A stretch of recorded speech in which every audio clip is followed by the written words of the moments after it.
Bonjour à tous, nous sommes devant l'église Saint-Martin de Roubaix.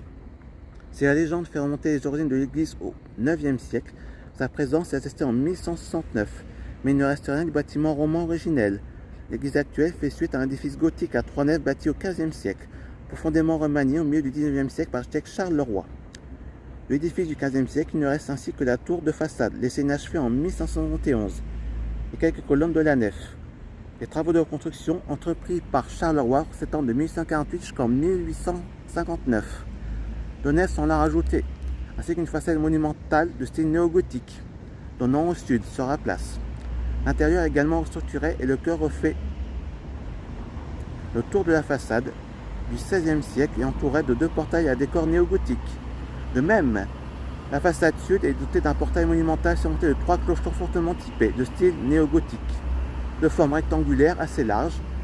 L'intérieur comprend 5 nefs, le vaisseau central est relativement étroit, et l'élévation à 3 niveaux comprend un faux triforium et un passage étroit aménagé dans l'épaisseur des murs, au niveau des combles sur les bas-côtés de la nef, d'une grande église, utilisée essentiellement en architecture médiévale à partir du IXe siècle.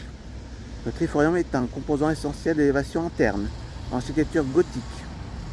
L'église renferme plusieurs tableaux dont l'Assomption de la Vierge par Louis-Joseph Watteau, 1779, et une charité de Saint-Martin par Victor Motez, 1867-68. Elle contient également un remarquable retable en bois polychrome de la première moitié du XVe siècle. 15e siècle, vers 1540. Le retable de Saint Jean-Baptiste au fond, à gauche de l'entrée septentrionale, se trouve le cénophate en pierre bleue de François, fils de Jacques de Luxembourg, mort en 1472.